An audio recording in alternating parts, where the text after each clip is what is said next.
It was the final day of our court hearings. I could already feel the weight of the years pressing down on me, a mixture of emotions filling my chest, frustration, anger, sadness, and even a strange sense of relief. After months of legal battles, my wife and I had finally arrived at this moment. The moment where everything would be decided, where our entire future would be shaped by a judge's final ruling. I had never imagined it would come to this, not in my wildest dreams. Our marriage had been filled with highs and lows, but I always believed that we could work things out, that the bond we shared could survive any storm. However, things had changed. Somewhere along the way, trust was broken, and love faded into something unrecognizable. And now, sitting across from her in that cold, sterile courtroom, I knew that this was the end. The sound of heels clicking on the floor snapped me back to reality. My wife's lawyer, a woman with sharp features and an even sharper tone, walked confidently toward the judge's bench. She had been relentless in her pursuit of victory, pushing for more than I ever thought possible. The way she carried herself made it clear that she had no intention of losing, no matter the cost. And today, it seemed like she was on the verge of getting everything she wanted. My lawyer, on the other hand, seemed tired. He wasn't as eager as he had been in the beginning. His posture slouched, and he kept glancing at the clock, as if he couldn't wait for this whole ordeal to end. He knew, deep down, that the battle was lost. The judge called for silence as he entered the room, his robe flowing behind him like a symbol of authority. The court was ready to make its final decision, and I had no idea what to expect. My heart pounded in my chest and my palms were sweaty. It was as if I were waiting for a verdict that would forever alter my life. My wife sat beside her lawyer, her face expressionless, her eyes fixed on the judge. I couldn't read her anymore. Gone was the woman I once knew, the one who had smiled at me across the breakfast table and laughed with me at stupid jokes. In her place was a stranger, someone I no longer recognized, someone who seemed to want nothing more than to see me suffer. I had never thought it would come to this. Divorce? Yes. But this level of animosity? It felt like betrayal, a betrayal I couldn't understand. We had shared so much. I thought I knew her, but now it seemed that she had been hiding something all along. The judge began reading through the documents, his voice low and steady as he summarized the evidence and the testimonies. He was efficient, not wasting time on niceties. The tension in the room was palpable, and every word he spoke seemed to carry more weight than the last. Then, unexpectedly, my wife's lawyer spoke. Her voice was smug, almost as if she had already won. "Your Honor, my client has been through a lot," she began, her tone dripping with sympathy. "She has worked hard to get where she is today. This man," she pointed to me, "has made her life miserable. He has lied, manipulated, and caused her nothing but pain. My client deserves to move on, to start fresh without the burden of this man dragging her down." Her words cut through me like a knife. I had never felt more insulted in my life. I was aware of my faults, of the things I could have done better in our marriage, but I had never once intentionally hurt her. Yet, in her eyes, I was the villain of the story. "Enjoy your new life. You'll be much happier without him," she added with a laugh, almost like a taunt, as if she had already secured the victory for her client. Her words stung more than anything I had expected. There it was, the final blow. She had already written the ending to this story, and I was the one who had lost. I had imagined many different scenarios for how this would end, but never this. Never with a lawyer laughing as if she were mocking me. My hands clenched into fists under the table. I wanted to stand up, to shout, to tell her she was wrong. But I knew it wouldn't matter. The judge had already heard what he needed to hear. The final ruling was inevitable.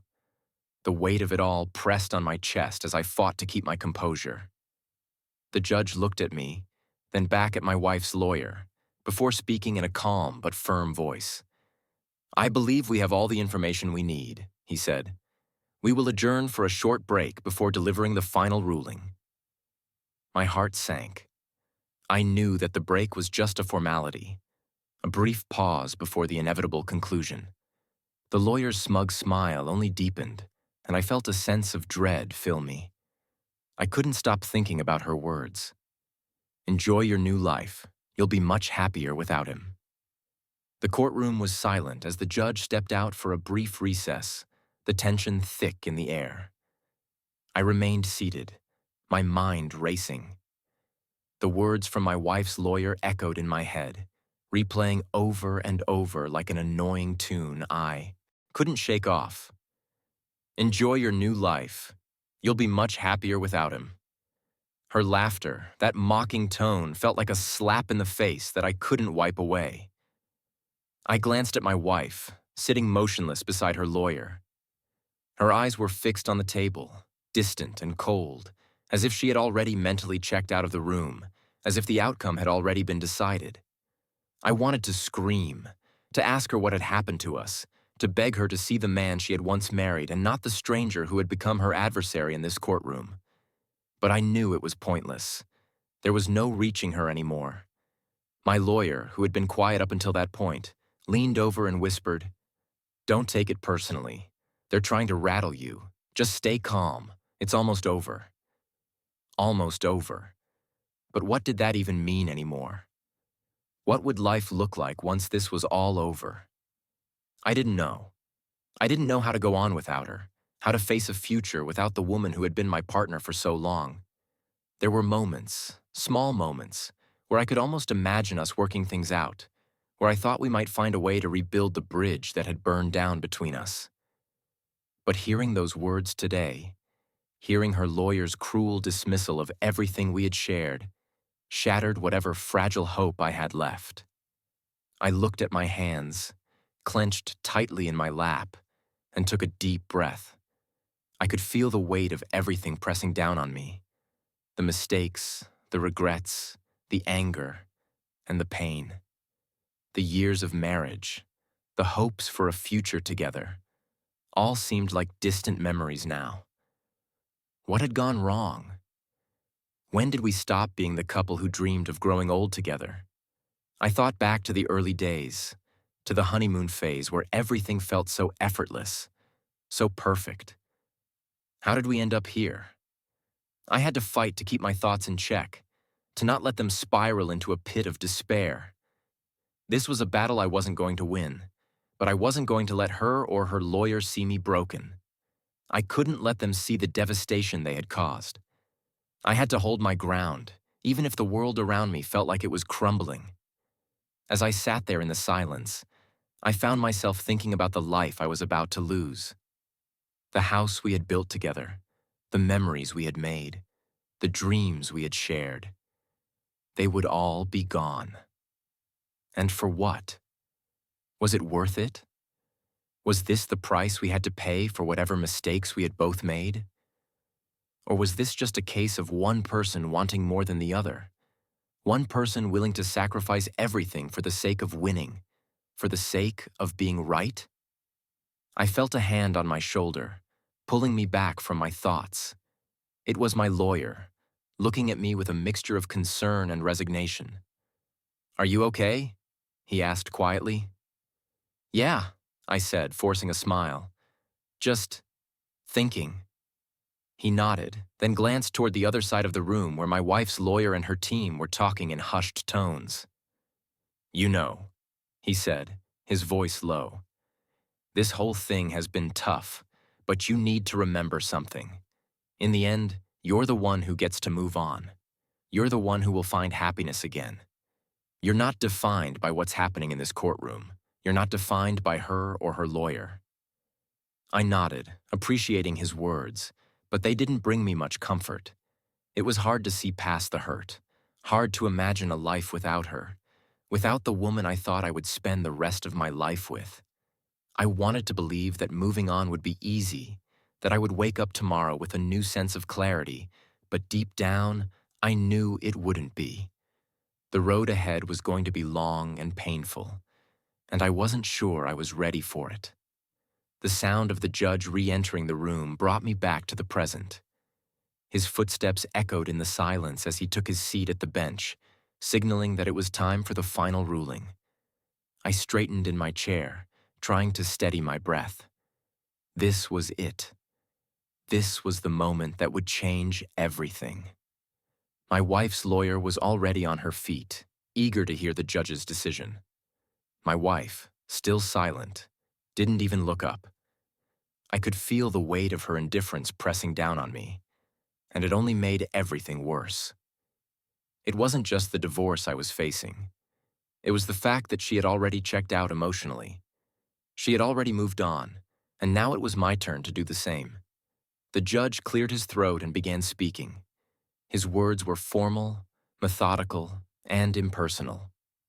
After considering all the evidence and testimonies presented in this case, the court has reached a decision. My heart pounded in my chest as I waited for the inevitable. I had tried to prepare myself, but nothing could have prepared me for the cold reality of the moment. The petitioner, Mrs. Carson, will retain primary custody of the children. The judge continued, his voice unwavering. The respondent, Mr. Carson, will have visitation rights as outlined in the court documents. I could feel the blood drain from my face. The children. My kids. I wasn't prepared for this. The thought of not being able to see them every day, of not being there for them in the way I had always been, hit me harder than anything else. This was the one thing I had hoped wouldn't happen. I thought we would find a way to co-parent, to share the responsibility, but now it seemed like that too was slipping through my fingers. And as for the division of assets, the judge continued. The court has determined that Mrs. Carson will receive the family home, as well as the majority of the marital assets. I sat frozen. The home, the memories we had created there, the place that had once felt like a sanctuary. It was no longer mine. Nothing was. The life I had worked so hard to build, the life I had thought was secure, was gone in an instant. The judge looked at me, his expression unreadable. Mr. Carson, you will receive a settlement, but it will be far less than you are requesting. The terms are final. And just like that, it was over. The fight had ended, and I was the one who had lost. The room seemed to spin as the judge's words echoed in my mind.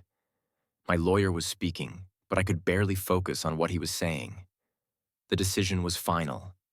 The assets, the children, the house, everything I had worked for, everything I had tried to hold on to was slipping through my fingers. I was powerless to stop it. I could feel the eyes of everyone in the courtroom on me. My wife, her lawyer, the people in the gallery who had come to watch the spectacle. But in that moment, it felt like I was alone, like I had been abandoned in the middle of a vast ocean, drowning in the weight of my own failure. I looked over at my wife. She wasn't even looking at me. She was smiling, the slightest twitch of a grin playing at the corner of her lips as she spoke quietly with her lawyer. It was as if this was just another victory for her, another step toward a future that didn't include me. My chest tightened. How had we ended up here? How had this person, this woman who had once been my best friend, my partner, become a stranger so quickly? It wasn't just the divorce that hurt. It was the realization that she had been emotionally gone long before we even started this process.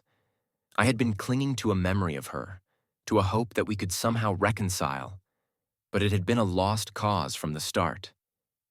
I stood up slowly, my legs shaky as I made my way out of the courtroom. The courtroom doors swung open with a soft creak, and I stepped into the hallway needing to escape, needing to breathe. The cold air of the hallway hit me like a slap in the face, but it didn't help. It didn't help anything. I pulled out my phone and dialed the one person I knew I could still count on, my sister. It rang once, twice before she picked up. "Hey, it's me," I said, my voice hoarse. "It's done. It's over." There was a long pause on the other end of the line. Then, her voice, soft but steady, replied, "I'm sorry. I know this is hard. Do you want to talk about it?"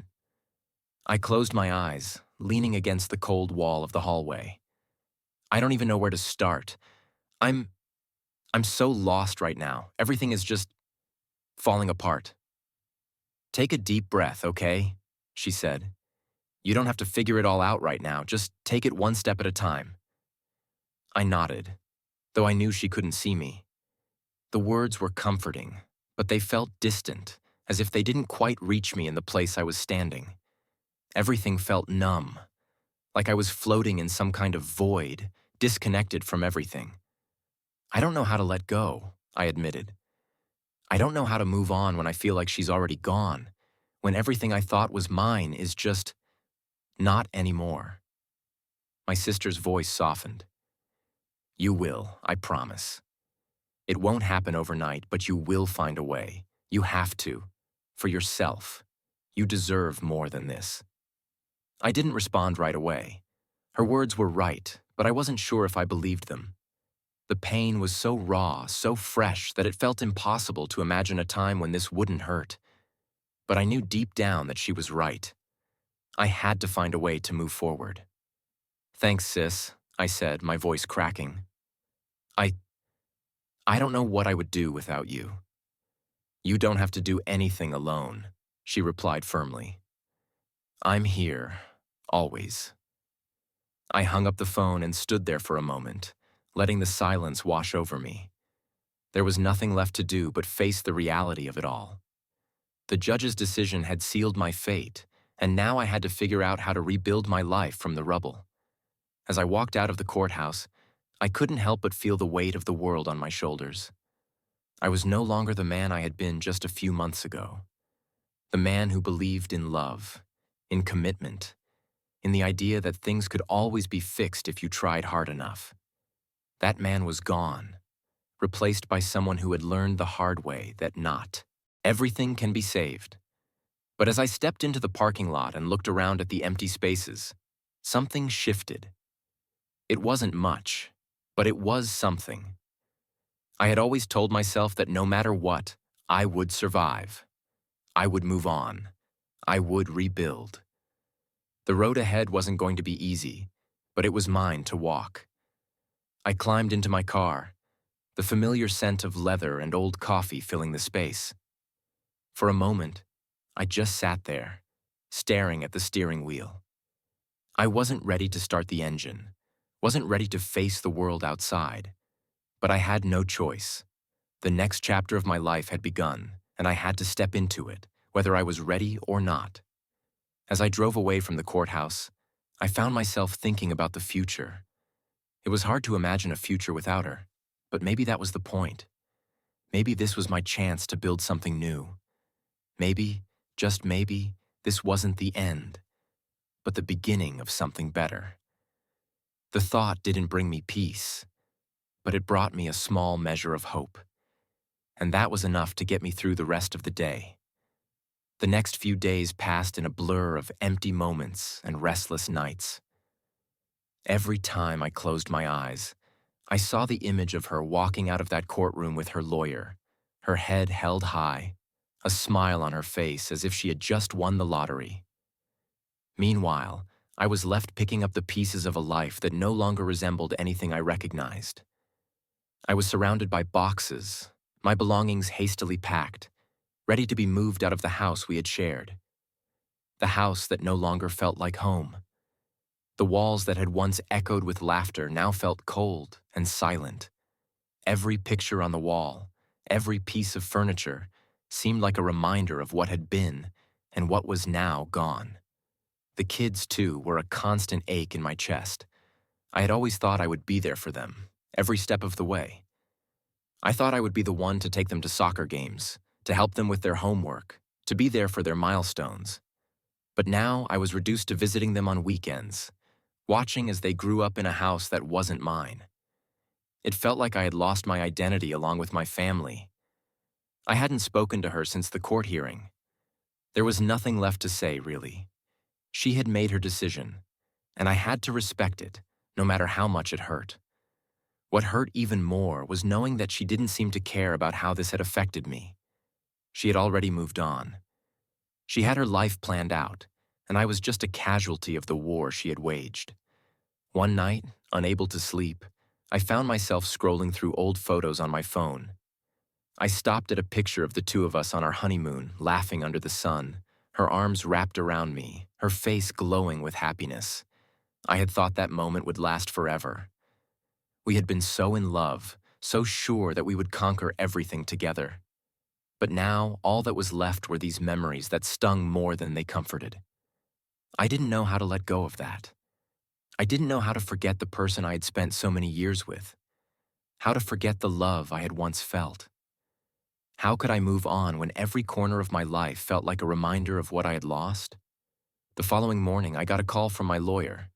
He sounded serious, his voice tight. "Hey, I know you're going through a lot right now, but there's something we need to discuss," he said.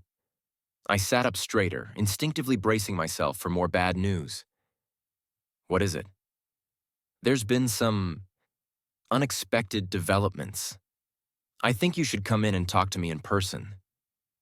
I felt a knot form in my stomach. What now? Had she found a way to get even more than she already had? Had she decided to fight for more custody? I didn't know what to expect, but I knew I had to go. I wasn't sure I was ready for whatever was coming, but I had to face it. I had no choice. When I arrived at his office later that afternoon, he led me into a small conference room, and for the first time since the divorce proceedings had begun, I felt a hint of hope. "Okay, here's the deal," my lawyer began. "I know it seems like you've lost everything, your home, your kids, your life, but there's something I need you to understand." I raised an eyebrow. "What is it?" "You've been handed a tough hand, but there's an opportunity here. Something your ex-wife's lawyer didn't count on." I was confused. "What do you mean?" "There's an issue with the way they handled the asset division. Your wife's lawyer made some serious missteps, and I think we may have grounds to appeal the decision." My mind raced as he spoke. Could it be true? Had they made a mistake? For the first time in weeks, I felt a glimmer of something I hadn't felt in a long time. Hope. "Wait a minute," I said, leaning forward. "Are you telling me there's a chance I could get the house back? Or get more time with the kids?" My lawyer nodded. "It's not a guarantee, but it's possible. We've got a shot at getting this overturned, or at least getting you a better deal." I couldn't believe what I was hearing. This wasn't the end, after all? It felt too good to be true. After everything that had happened, I didn't want to get my hopes up, but I couldn't help it. "Okay," I said slowly. "What do we need to do?"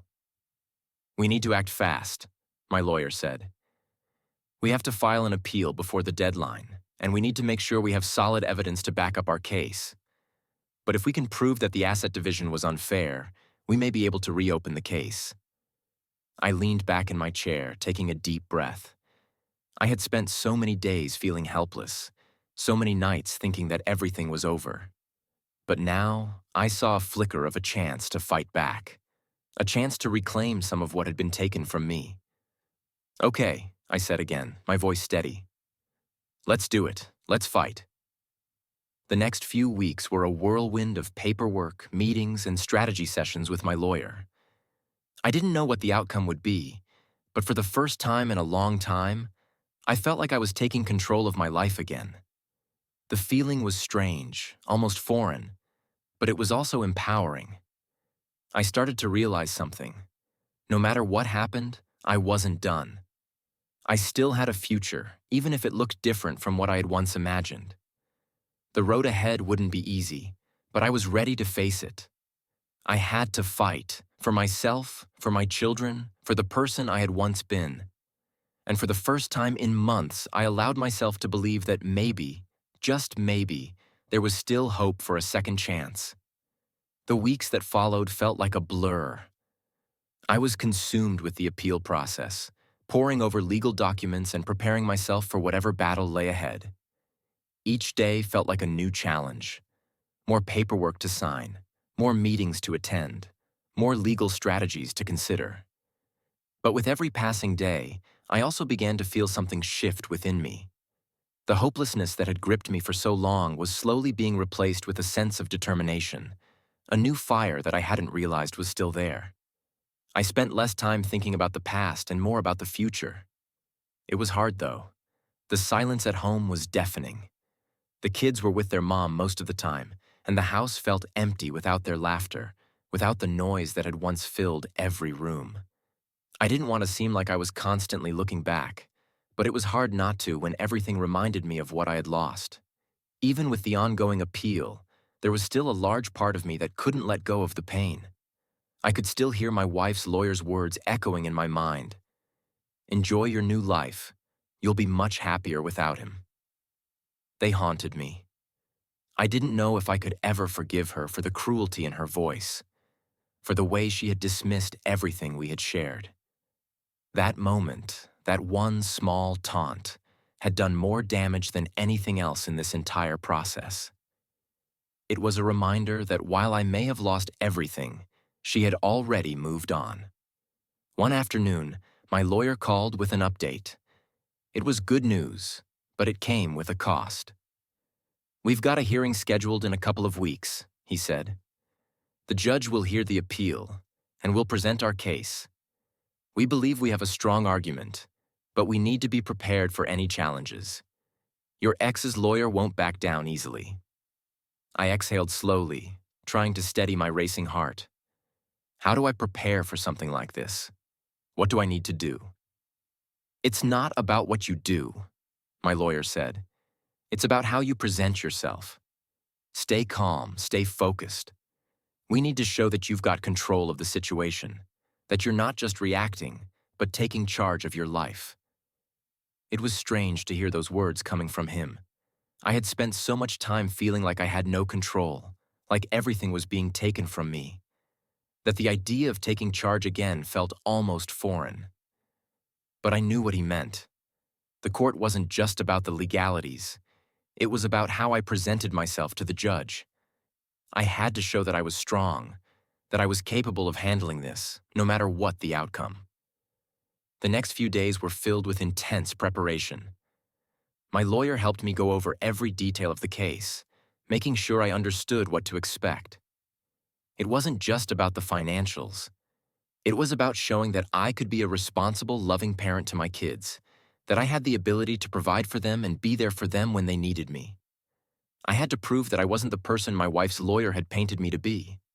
I wasn't the villain in this story. And as I prepared, I realized something. This wasn't just about winning or losing. It was about proving to myself that I could move forward, that I could survive this and come out stronger. It wasn't just about the house or the custody arrangement. It was about reclaiming my life. It was about showing my children that no matter what, I was still their dad and that I would fight for them, with everything I had. The day of the hearing arrived quicker than I expected. I woke up early, my nerves already getting the best of me. I showered, dressed in a dark suit that felt too tight around my chest, and tried to focus on the task ahead. I couldn't afford to let my emotions get the best of me. Not today. As I drove to the courthouse, I couldn't help but think about how much had changed in such a short amount of time. The man I had been before this whole process felt like a different person, like someone I used to know.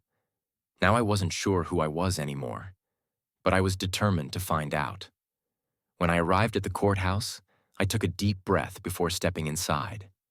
The building felt cold and imposing, and I could almost hear the echoes of my footsteps as I walked down the hallway toward the courtroom. My lawyer was already there, talking to a few people in a corner, looking calm and collected as always. He nodded at me when I entered, his face serious but reassuring. "You ready?" he asked. I nodded, though my hands were trembling slightly. "I think so." We took our seats in the courtroom, and soon enough, the judge entered. The room went silent as he took his place at the bench, and I felt my heart begin to pound in my chest. This was it. This was the moment when everything could change. The proceedings began, and my lawyer spoke first. He outlined our case, presenting the evidence that my wife's lawyer had mishandled the division of assets. He was confident, articulate, and precise, and for the first time in a while, I felt like we actually had a chance. Then it was her lawyer's turn.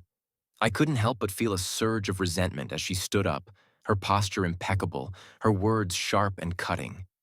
She was determined to make me look like the villain, to remind the judge of the supposed crimes I had committed during our marriage. It was clear that she wasn't going to back down without a fight, and I couldn't help but feel a small flicker of anger rise within me. But this time, I didn't let it control me. I held my ground, sat up straighter, and listened carefully, focusing on the task at hand. I wasn't here to fight her. I was here to prove that I could be a good father, a responsible man who deserved a second chance. The hearing dragged on for hours, the tension thick in the air. By the time it was over, I was exhausted, mentally and physically drained. But I knew I had done everything I could. I had put everything into this. I had shown the court who I was, not the man my wife's lawyer had painted, but the man I wanted to be. As we walked out of the courtroom, my lawyer looked at me with a small smile. "You did great today. We've got a strong case. Now we just wait for the judge's decision." I nodded, but I wasn't sure if I felt relieved or anxious. The outcome was still uncertain, and it was going to be a long wait before I knew if my fight had paid off. But for the first time in a long time, I felt like I had taken control. I had stood up for myself, for my family, and for the life I wanted to rebuild. It wasn't over yet, but I wasn't done fighting. Not by a long shot. The waiting period after the hearing was agonizing. I kept checking my phone, hoping for an update, for any kind of news. The uncertainty gnawed at me day after day. My mind raced with countless scenarios of what could happen, what the judge might decide. I couldn't focus on anything. Work, friends, or even the brief moments I did get to spend with my kids. Everything felt out of my control, and that feeling of helplessness was suffocating. I spent most of my evenings alone, staring at the walls of the apartment I had moved into. It was small, nothing like the house we had shared. The apartment was quiet, and its empty rooms only served as a reminder of how drastically my life had changed. The silence pressed in on me, and it felt as though my entire existence had been reduced to this one, painful moment of waiting. I tried to distract myself, but nothing helped. I still couldn't stop thinking about her, about how easily she had moved on, how little she seemed to care about the wreckage left behind. Was it really that simple for her? Had I meant so little to her? I couldn't help but feel betrayed. We had once promised each other forever. Where had that promise gone? How had it been so easily forgotten? I found myself looking back on our marriage, dissecting every moment, trying to understand where it all went wrong. Maybe there had been signs, things I had ignored or overlooked. The arguments, the growing distance, the emotional disconnect. But I didn't want to believe it. I didn't want to accept that it was all just a series of small moments that built up until the foundation of our relationship had collapsed. Then there were the kids. I couldn't stop thinking about them. I missed their voices, their laughter. I missed the small moments, helping them with their homework, picking them up from school, tucking them in at night. Now those moments were slipping through my fingers, and it was the hardest part of this whole process. I wasn't just losing my wife. I was losing the chance to be the father I always wanted to be. I reached out to my sister again, needing to hear a familiar voice. "Hey," I said when she answered. "How's everything going?" She could tell something was off. "You okay?" she asked, her voice soft and concerned. "I don't know," I admitted. "I just feel lost. It's like everything I've worked for is gone, and I don't even know how to pick up the pieces." "You will," she said firmly. "But you need to give yourself time. This isn't something you can just fix overnight." I ran my fingers through my hair, frustrated. I don't know if I can keep waiting. It feels like everything is out of my control. You're not out of control. You just don't have all the answers yet. But that doesn't mean you're powerless. You're going through one of the hardest things a person can go through, and it's okay to feel like this. Her words were comforting, but they didn't make the waiting any easier. Still, there was something about hearing her say that I wasn't powerless, that I wasn't failing just because I didn't have everything figured out. That made me feel like maybe, just maybe, I wasn't as lost as I thought. The following week, the phone call finally came. My lawyer had news. The judge had made his decision. I was nervous as I sat on the couch, the phone pressed to my ear, my heart pounding in my chest. "How did it go?" I asked, my voice barely above a whisper. "There's good news," my lawyer said, his voice calm but with an undercurrent of relief. "The appeal has been granted. The judge has ruled in your favor." My mind struggled to process the words. I had expected this moment to feel like a triumph, but instead, I felt numb. It wasn't over yet. There were still details to iron out, more legal procedures to go through. But for the first time in a long time, I felt like there was a light at the end of the tunnel. "What does this mean for the custody and the assets?" I asked, my voice shaky. "We've got some of the assets adjusted, and the custody arrangement has been modified. You'll be seeing the kids more often, and there will be a more equitable split of the property." I exhaled in relief, but it was still hard to celebrate. The emotional weight of the entire process had taken so much out of me. Yes, I had won this round, but the battle wasn't over. I had to fight for my kids, for my future, and for the man I was becoming. "What happens next?" I asked. "We'll work on finalizing the terms and making sure the other side doesn't challenge the ruling. But for now, this is a big step in the right direction." I thanked him, and we ended the call. I sat there for a long time, processing everything. This wasn't just a legal victory, it was a personal one. I had been pushed to my limits, but I hadn't given up. And somehow, that felt like the most important thing. Over the next few days, I made plans to see my kids more frequently. It wasn't going to be easy, and there were still many challenges ahead, but I was ready to face them. The process of rebuilding my life wasn't going to be instant, and I knew there would be days when I would feel lost again. But for now, I could take comfort in knowing that I had fought for what I wanted, and I had come out of this fight with a chance to start over. It was strange. For the first time in a long time, I didn't feel the weight of my past crushing me. Instead, I felt like I was standing at the edge of something new, something that was all mine. The future was still uncertain, but at least I had a shot at it. I glanced around my apartment, feeling a sense of possibility that had been absent for so long. This was the first step toward finding out who I really was, away from the shadows of my past. And I wasn't about to let anything stop me from moving forward. The weeks after the ruling were a strange mix of relief and uncertainty. The legal battle was finally over, but the emotional toll it had taken on me was far from done. I had a new arrangement with my kids, and I was finally able to spend more time with them, taking them to school, helping with homework, and making sure they knew I was there for them no matter what. It was a small victory, but one that meant everything to me. But even as I began rebuilding my relationship with my children, there was a constant ache inside me. It was the ache of a man who had lost so much, a man who was still coming to terms with what had happened. I tried to focus on the positives, the fact that I could see my kids more often, the fact that I had a chance to start over, to rebuild.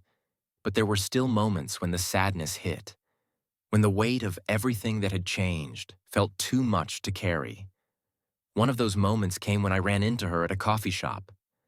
I had been avoiding places where I might see her, but this time I didn't have a choice. I had walked in to grab a quick coffee before meeting a friend, and there she was, sitting by the window, looking as confident as ever. Her hair was styled perfectly, her posture impeccable. She looked like she hadn't skipped a beat. The sight of her hit me harder than I expected. I hadn't seen her in months, and yet, there she was. The woman who had once been my everything, sitting in front of me like a stranger. She didn't even see me at first. I stood there for a moment, watching her, as the memories of our life together came rushing back. I could see her smile, her laugh, the way we would joke around and plan for the future. It felt like a lifetime ago, but I wasn't the same person anymore. I had changed, and as much as I hated to admit it, I knew I had to move on. I couldn't keep living in the past, couldn't keep holding on to the version of her that no longer existed. The woman sitting in front of me now was a stranger, and I had to accept that. She finally looked up and saw me standing there. Her eyes widened for a second, but she quickly regained her composure, standing up to greet me with the same polite smile she always used in public. "Hi," she said, her voice cold, distant. "I didn't expect to see you here." "Yeah," I replied, my voice steady despite the knot in my stomach. "It's been a while." For a moment, we stood there in awkward silence. The years of memories hung between us like a thick fog, and neither of us seemed willing to break it. "I'm glad things are settling down for you," she said, finally, her voice polite. But there was an edge to it. She was still defensive, still holding on to whatever anger or resentment she had. "I'm trying," I said, not sure how to respond to her. "The kids are adjusting. I'm adjusting." She nodded, her eyes briefly flickering toward the table as though searching for something to say next. But then, the moment passed, and we both seemed to realize that there was nothing left to say. We weren't the same people who had shared a life together. We were strangers now, caught in a past that neither of us could return to. "I should go," I said, unable to stand the tension any longer. "I have somewhere to be." "Yeah," she agreed quickly. "I have to go too. Take care of yourself." I nodded, and with that, I turned and walked out of the coffee shop, feeling a strange sense of finality. It wasn't the closure I had expected, but it was closure nonetheless. It was the moment I realized that I was finally free. Free from the past. Free from the man I used to be. I walked down the street, the cool breeze against my face, and for the first time in months, I felt like I could breathe again. The weight of the past, of my marriage, of the mistakes and the hurt, was starting to lift. I still had a long way to go, but I could see the path ahead of me. I wasn't sure where it would lead, but for the first time in a long time, I felt like I could take the next step. I wasn't the man I had been when this all started, and I wasn't the man I had been during the darkest parts of the divorce. I had fought for what I believed in, fought for my kids, and fought for myself. And in the end, that was what mattered most. As I made my way home, I thought about the future, about the life I was going to build. It wasn't going to be easy. There would be setbacks, and there would be days when I would feel overwhelmed. But I had learned something valuable over the past few months. I was stronger than I had ever given myself credit for. And maybe, just maybe, this new life would be better than the one I had lost. Do you think the main character is truly ready to move on, or is he still clinging to the past? What do you think the encounter with his ex-wife means for his emotional healing? How do you think he will approach his relationship with his kids moving forward? If you were in his shoes, what would be your first steps in rebuilding your life after such a challenging experience?